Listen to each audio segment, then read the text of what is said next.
Shalom, shalom, brothers and sisters, friends and family all over the world. I come to you in the name of Yahuwah, the Father of all creation, who made all that is, was, and ever shall be, and the name of his only brought forth Son, who is Yahushua, whose very name means Yahuwah saves. He is called this in the book of Matthew, for he shall save. Kihu Yoshia is what the Hebrew says there. For he shall save his people from their sin. And we truly need to be saved from the darkness of sin and death, especially in these last days. We see in these last days, we are in a time where perversion is celebrated, where murder is celebrated, where innocent blood is being shed, and GoFundMe accounts are being created for the murderers. What a terrible and wicked and horrendous time that we live in. Most of the world looked on in horror as they watched the footage of this young girl in Charlotte, North Carolina, going home. She was from the Ukraine, going home to her home in North Carolina because she had moved here, of course. And a stranger, a total stranger from behind, stabs her right in the neck. And you can see the horror on her face as she couldn't believe that this had happened to her. And there are people all around, and yet she just bled out and died with no comfort and no help and no one there to help her. People just ignoring her and walking past her. And this is the horrific time that we live in. This is one of just many murders. But the reason I bring this one up is because most people are familiar with this one. But there are countless others that have been happening that are being hidden. That are not making it to the national news, that are only being reported at the local level. And these local level news stories are terrible, horrible. You couldn't imagine or believe what people are doing to children, what they're doing to each other. It's terrible. The love of men have grown cold. Their hearts have grown cold, just like Yahushua said that in the last days, because of lawlessness, that word in Greek is anomia, meaning without law. Because of lawlessness, the hearts of many would grow cold. And that means that because they do not keep the commandments in the last days, because of the lack of keeping Yahuwah's commandments, the hearts of people would grow cold. And this time is unlike any time because people all over the world watched this girl's final moments in life, and millions of people just commented on it like it was just another video that had been circulating. But this was not just another video. This was a video of life being taken, innocent life being taken. And the man mocked her afterwards and even made racial comments about how he got her blood all over the bus. And this is the situation. Yahushua told us in the book of Matthew chapter 24 that nation would rise against nation. This word is ethnos. It means the ethnicities will rise against each other, and the actual nations will war with each other in the last days. So we should not be surprised when we see the growing trend to celebrate evil and to celebrate racially based murders and all these different things. We should not be surprised. You need to look up, for your redemption draws near, but we are not there yet. And it's going to get a lot darker, and it's going to get a lot more horrendous. And what we're seeing right now is just the beginnings of it all, but it is going to get so much worse, brothers and sisters. And the scary thing of all this is that life is no longer being treated as if it is a gift from the Creator. It is no longer being treated with reverence or respect, and death isn't either. The scriptures tell us that we should not even rejoice when our enemy falls. The scriptures tell us in the book of Proverbs that those who rejoice when calamity takes place, that they will meet their reward. Yahuwah, the infinite one, the beyond infinite one, is very merciful and compassionate if we would just turn to him. But if we do not turn to him, we will be numbered numbered with the transgressors, with the murderers, with the adulterers, with the witches and the warlocks, with the idol worshippers, and those who practice all the vile abominations that we see, the sodomite group and all these different people, all these different things, LGBTQ, whatever it is you want to call it, just the same thing since Sodom and Gomorrah.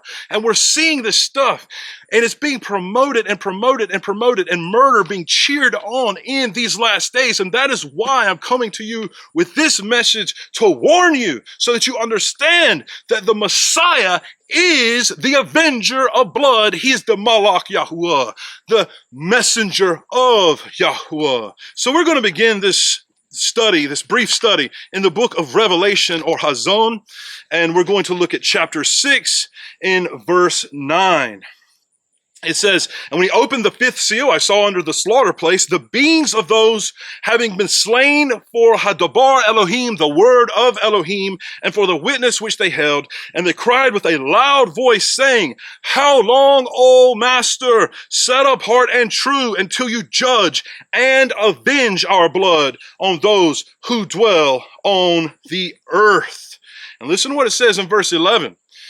"And there was given to each one a white robe, and they were told that they should rest a little while longer until the number of their fellow servants and their brothers who would be killed as they were was completed." So there was a lot more bloodshed that takes place in the book of Revelation. The book of Revelation is a very bloody narrative. Most people do not survive the end times, brothers and sisters. The way that you're going to survive is you have to be able to discern the voice of Yahuwah and allow him to lead you through your heart, through your mind, and your inward parts. You have to surrender to him. You have to humble yourself with fasting and with prayer and tear out your heart before him. Confess your sins. Confess the sins that you have committed, the sins of even your forefathers and the sins of the nation around you, and tell Yahuwah to make a differentiation between your life and the life of those who shed blood, because I'm going to tell you right now, you have something to fear, and that is the one whose eyes are like flames of fire, the Messiah himself, who looks straight through your soul and knows all of your wicked thoughts and knows all of your idle words. He is the Avenger of Blood. The scriptures teach us this. What is the Avenger of Blood? Well, there's a lot of passages we could look at, but I'm just going to go over to Numbers chapter 35, and we're going to look at verse 19 very briefly. The Revenger of Blood himself meets the murderer to The Revenger of Blood himself puts the murderer to death. When he meets him, he puts him to death. Okay, so the context is that in ancient Israel, if you had a scenario where there was manslaughter, somebody accidentally was killed, there is a safe place, a city of refuge for the person to run to. Let's say that the scriptures give this exact example, by the way, that you're chopping wood with your friend, there's an accident, you accidentally kill him. Maybe the axe slips, something happens. What do you do now? You must run to the city of refuge before his next of kin gets to you. The next of kin that gets to you is called the Avenger of Blood, and he's allowed to kill you. It's very interesting because the next of kin in scripture also plays the part of Redeemer we see in the book of Leviticus. So the Avenger of Blood also would play the role of Redeemer. So it's interesting because the Kinsman Redeemer and the Avenger of Blood would be the same person. In this way, we understand that the Messiah is our Kinsman Redeemer. He is the kinsman of Yisrael. He is a part of the nation of Yisrael, and so therefore he is the kinsman, but he is also the one who avenges blood in this way. So we need to understand this is very powerful, and this is something that the average person just does not comprehend. Revelation chapter 19, let's start in verse 11.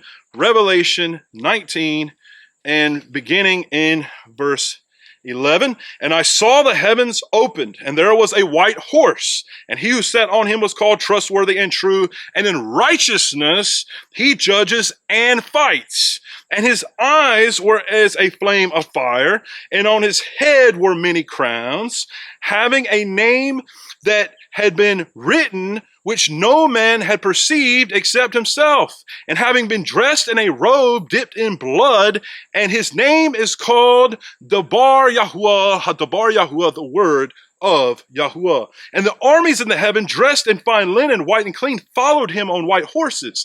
And out of his mouth goes a sharp sword, that with it he should smite the nations, and he should shepherd them with a rod of iron. And he treads the winepress of the fierceness and wrath of El Shaddai, which is Yahuwah, El Shaddai. And on his robe and on his banner, some translations say thigh, it should be banner, he has a name written, Sovereign of Sovereigns and Master of Masters. Now listen carefully here. This is echoed in the prophets, what we're about to read here. And I saw one messenger standing in the sun, and he cried with a loud voice, saying to all the birds that fly in mid-heaven, come and gather together for the supper of the great Elohim, to eat the flesh of sovereigns and the flesh of commanders and the flesh of strong ones and the flesh of horses and of those who sit on them and the flesh of all people, free and slave, both small and great. And this is because the Messiah himself is going to trod down those people, the commanders, the leaders, the kings, the rich and the poor, all those who come down to Har-Megiddo, or what is called Armageddon. And the war at Har-Megiddo goes all the way down to the valley of Yehoshaphat, which is overlooked by the mountain of olives. Very important to understand. Yahushua left the earth from the mountain of olives, Acts chapter 2. The two messengers who were there at his ascension said that this same Yahushua will return in a like manner. And then we read in Zechariah or Zechariah in chapter 12 that it says that Yahuwah will place his feet on the Mount of Olives, and it will split in two, and that he will go and fight as in the days of battle as he did previously. Now, this is very important because this seems to be calling the Messiah Yahuwah. And how does this work? It works the way that it has always worked since the very beginning. There has always been a Malak or a messenger who appeared to Abraham, Yitzhak, and Yaakov. You can read about this when Abraham serves this messenger in Genesis 18. He provides him food. But not only this, but this messenger goes to Sodom and sees the wickedness there. And the scriptures say that Yahuwah called down fire from Yahuwah. How does that work? Because the messenger of Yahuwah bears the name of Yahuwah and called down fire from the heavens. Abraham also, when he prayed for Yitzhak, said, the messenger, or what people call angel, the Malak, who has been with me and spared me all my days, be with Yitzhak, right, with his son. And also we know Jacob, who's called Jacob, wrestled with the messenger and said he had seen Elohim face to face, and yet his life was preserved. We know that this same messenger appeared to the parents of Samson. We see that the same messenger appears to Gideon. We see that the same messenger appeared to Yahushua ben Nun, Joshua the son of Nun. In the book of Joshua, Joshua encounters a man and he says, are you for us or against us? And this man, the Malak Yahuwah, says, neither, but I am the captain of the host of Yahuwah's armies. Very important to comprehend. Also, remember that in the scriptures, Yahuwah said in the Torah that the messenger of his face was going to lead the children of Israel to the promised land. He says, behold, I send my messenger before you, and he shall lead you in the way that you should go. And you keep reading, and it says, and he will not forgive you, because my name is inside of him. This messenger is never called messenger of Yahuwah. It's not Malakeh Yahuwah. It's always Malak Yahuwah. So it's, the word of, the term for of never appears. It's just Malak Yahuwah, messenger Yahuwah. This is very important. Most people do not understand this, but when you read in the book of Daniel, you see the one whose eyes are like flames of fire. His feet are like polished brass. His voice is like a multitude. And when Daniel sees him, he falls at his feet like he's dead. Same thing that happens in the book of Revelation when Yahuchanan, the student of Yahushua, is caught up in the vision and sees Yahushua.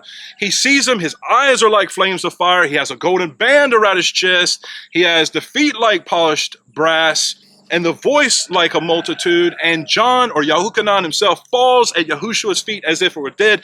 This is the Malak Yahuwah, the messenger of Yahuwah's presence. Now, I'm going to prove that. Because you can't just say a bunch of things like this without proving. And I've been teaching this for 20 years or more. So you can go on YouTube and watch various videos that I have done on this very subject, such as one I did, I don't know, probably 15, 16 years ago called Malak Yahuwah. There's another presentation called The Word of Yahuwah. I have a lot of presentations on this subject. Go to messengerofthename.com. You can find the videos there, or on the YouTube channel, Messenger of the Name, and you'll find them there. But the core teaching to this can be found, to tie it all together, in Yeshayahu, or Isaiah chapter 63, starting in verse 1. Listen very closely. Remember what we just read in the book of Revelation. Who is this coming from Edom with garments of glowing colors? From Bosra, who is robed in splendor, striding forward in the greatness of his strength? It is I who speak in righteousness, mighty to save. Why is there red on your garment, and your garments like one who treads the winepress? I have trodden the winepress alone, and from the people no one was with me, and I trod them down in my displeasure, and I trampled them in my wrath. Their blood is sprinkled upon my garments, and I have defiled all of my garments. For a day of vengeance, remember he's the Avenger of Blood, the day of vengeance is in my heart, and the year of my redeemed. Remember, the nearest of kin is also the Kinsman Redeemer.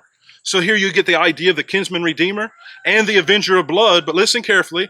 And I looked, but there was none helping, and I was astonished that there was none upholding. So my own arm saved for me, and my wrath upheld me. Yahuwah uses the term arm, his hand and his arm, often as a code for the messenger, the Malak Yahuwah, and we're going to read that in just a moment. And it says, and I trod down people in my displeasure, and make them drunk in my wrath, and brought down their strength to the earth. Let me recount the loving commitments of Yahuwah and the praises of Yahuwah, according to all that Yahuwah has done for us, and the great goodness toward the house of Israel, which he has done for them according to his compassion and according to his loving commitment. And he said, they are my people, children who do not act falsely, and he, Yahuwah, became their savior. Now listen to this. In all their distress, he was distressed. And we're in tribulation. That's the word for distress. In all their tribulation, he was in tribulation. In all their distress, he was distressed. And the Malak HaPanaim, this is the word Malak HaPanaim. HaPanaim is translated of the presence, but it literally means the face. The messenger, Malak HaPanaim, of the face. The messenger of the face, the messenger of the presence. This is Malak Yahuwah, the messenger of Yahuwah, who is the word of Yahuwah, who eventually became flesh, and we know him as Yahushua the Messiah, the Aleph and the Taw. This is very important. Listen to what it says. In all their distress, he was distressed, and the messenger of his presence saved them. The messenger saved them. In his love and in his compassion, he redeemed them. The messenger redeemed them. And he lifted them up and carried them all the days of old. But they rebelled and grieved his Ruach HaKodesh, his set-apart spirit. Whose? In context, is talking about the messenger of the presence, right? So that's very important to understand. So he turned against them as an enemy and fought against them. Then he remembered the days of old, Moshe, his people. Where is he who brought them up out of the sea with the shepherd of his flock? Where is he who put his Ruach HaKodesh within him, who led them by the right hand of Moshe and his comely arm, dividing the water before them to make for himself an everlasting name, who led them through the deep like a horse in the wilderness, that they did not stumble. This is very important because this is talking about the messenger of Yahuwah who led Moshe by the right hand. Remember again, in the Torah itself, Yahuwah says, behold, I am sending my messenger before you to lead you in the way that you should go. That means that he is also the one who led Moses. Remember in Exodus chapter 3, when Moshe first encounters Yahuwah at the burning bush, there is a messenger that is present. It says it right in the Hebrew text. There was a Malak there who spoke on behalf of Yahuwah.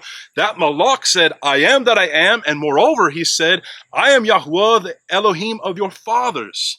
And he also said, Yahuwah is my name forever, my memorial to all generations. This is the Malak of Yahuwah who spoke to Moshe. Very important to understand because the scriptures say nobody can see Yahuwah and live. This was said to Moses. Moses is said to know Yahuwah face to face. Yahuwah even says, I speak to Moses face to face, mouth to mouth. But then Moshe asks, I want to see your esteem. And Yahuwah says, no man can see me and live. but I will hide you in the cleft of the rock and you will see my back parts. So who has Moses been talking to all this time? And who is it he's been seeing? Because the elders of Israel went up Mount Sinai, part of the way. They had a covenant meal there, and it says they lifted their eyes and they saw the Elohim of Yisrael, and he was standing on a sapphire pavement. That exact sapphire pavement becomes the stones used for the Ten Commandments, according to the Hebrew scriptures when you study it out in Hebrew. Very important to understand all this. So the book of John tells us that no man has ever seen the Father, but it was the only brought forth Son who declared him. It is the word of Yahuwah who came and declared and spoke to the prophets as the Malak Yahuwah, as the messenger who came in the word and name of Yahuwah. This is very important to understand. This is why Messiah is the Aleph and the Taw. This is why the Messiah is called the Word, the Dabar. Yahuwah loves his word so much that his word is his only brought forth Son that he gives to people. And we must receive salvation through his Son, or there is no salvation. And that has always been the message, even since Exodus. Let us remember that the scriptures have always taught that there was a ransoming that must take place. Remember, Abraham was told by Yahuwah, take your son, your only son, up to Mount Moriah and offer him as a sacrifice there. But of course, Yahuwah called out through the Malak, through the messenger, and said, Abraham, do not lay your hand upon your son. And Yahuwah provided a ransom, just like the firstborn were ransomed by the blood of the lamb that protected them from judgment in the Exodus from Egypt. But further than this, Yahuwah said ongoingly that the firstborn would always belong to him. And so therefore you must ransom your firstborn son with a sacrifice of an animal. So this is important to understand, that the idea of ransoming was always in the scriptures. And this is why the Messiah is the perfect ransom, because he is the first fruit and the firstborn. In Hebrew, it's the same word, bikor. He's the first fruits of the dead. He's the firstborn of the dead. He's also the firstborn, the only brought forth Son of Yahuwah, the eternal Father, who delights in his servant, his son, Yahushua. Now let's go over to Devarim, the Hazeno song of Moses, in Devarim, Deuteronomy 32. And we're going to read this in 35 and 36. All of Israel was told to learn this song, and that this song was going to be a testimony in the last days. In the last days, we're also to know this song, to repeat this song, and to even sing this song. So I pray that you, brothers and sisters, will begin to do so if you have not already. Chapter 32, verses 35 through 36. Vengeance is mine, and repayment at the time their foot slips. For near is the day of their calamity, and the matters prepared are hastening to them. For Yahuwah rightly rules his people, and has compassion on his servants, when he sees that their power is gone, and there is no one remaining shut up or at large. Then in verse 43, O nations, acclaim his people, for he avenges the blood of his servants, and returns vengeance to his adversaries, and shall pardon his land and his people. So Yahuwah, at the time of vengeance, will also show great pardoning and forgiveness and ransoming. And this is a picture of, again, the Kinsman Redeemer, who redeems the children of Israel, but also the idea of the Avenger of Blood, who will go out and take vengeance. And let me tell you something. Let me tell you something right now. This is a very interesting study. There's a lot that can be said, a lot of Hebrew words we could talk about, what different shades of those Hebrew words mean and everything. But let me tell you something. When the Messiah comes and his eyes are like flames of fire, there is no safe city. There is no safe space. There will be no place for you to run or hide. It will be the end. And you better fear him more than you fear any evil on this world. Because let me tell you something that the average person cannot handle. And that is that Yahuwah creates darkness and he creates evil, the scriptures say.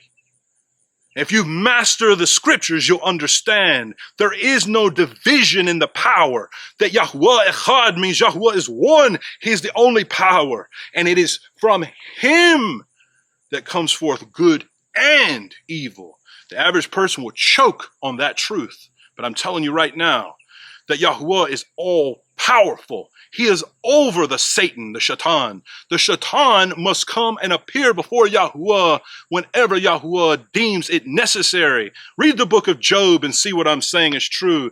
The Shaitan is nothing compared to Yahuwah. You better fear Yahuwah, the maker of all things, the dreadful sea creatures and the beasts of the earth and all the things that they're capable of, and understand that my Elohim is powerful and mighty. And you evildoers, you may think that you are evil and hardcore and that you can handle your own and hold on your own. But when the Messiah comes here and he sheds your blood, and the blood comes up to the bridle of the horse, according to the book of the scriptures in the valley of Yahushua, this is throughout the scriptures in different places, that the blood will come up to the horse's bridle in the valley of Yahushua. And the valley of Yahushua means Yahuwah judges. This is the valley right beneath the mountain of olives.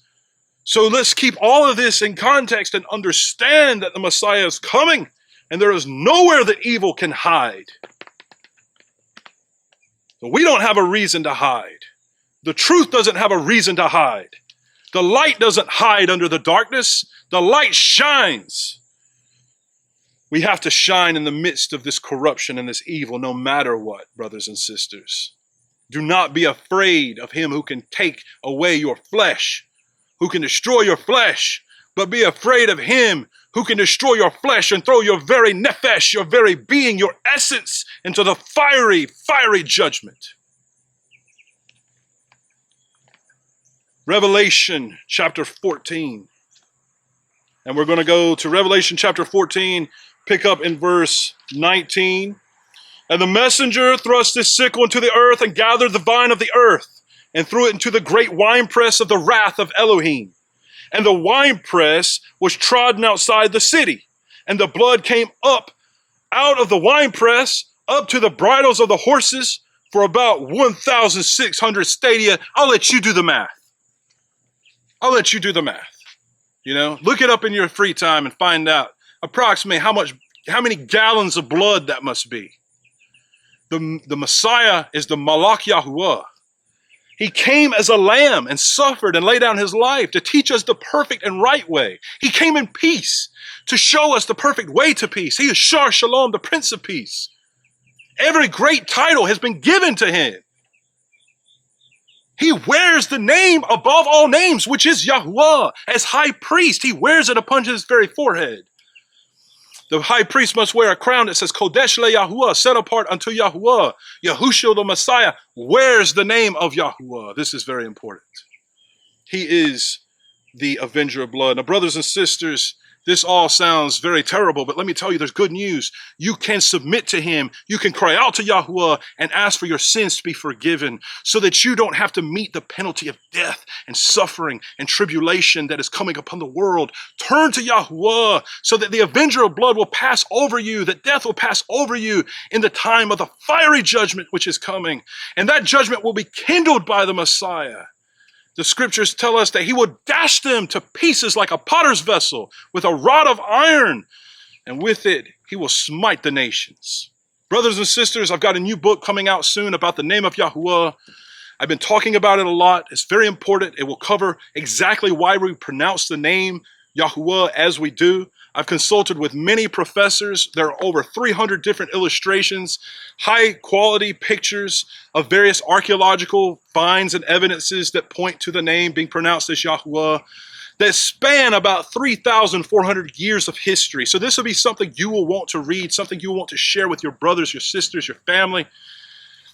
And I will make announcements when that is going to be released, and hopefully it will be very soon. I need you to pray for us because this is a spiritual war, and we are literally up against evil in these last days. And don't you think that the Satan doesn't hear us calling on the name of Yahuwah and proclaiming this truth?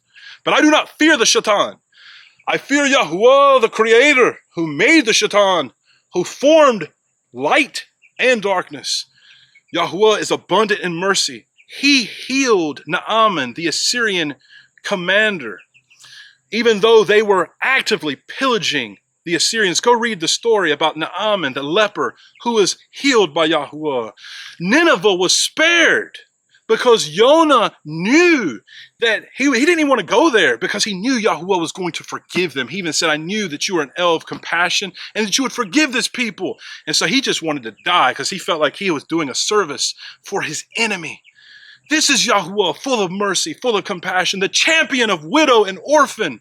And he will not sit back and watch the blood get shed. There will not be participation trophies passed out on Judgment Day. There's no gray area. There's only black or white, hot or cold. And the Messiah said, if you're lukewarm, which means somewhere in the middle, he will vomit you from his mouth. And if you come to him in that day and say, I've done this work and this thing and that thing, but you have not kept his words, he will say, depart from me, you who work anomia, is what the Greek says. Of course, he doesn't speak Greek, but I'm just pointing that out because you can look that up in Strong's or any concordance or lexicon. And it means lawlessness, speaking of the law of the Most High. Depart from me, you who do not keep the laws of the Most High. You break the laws of the Most High. You lawless one, depart from me.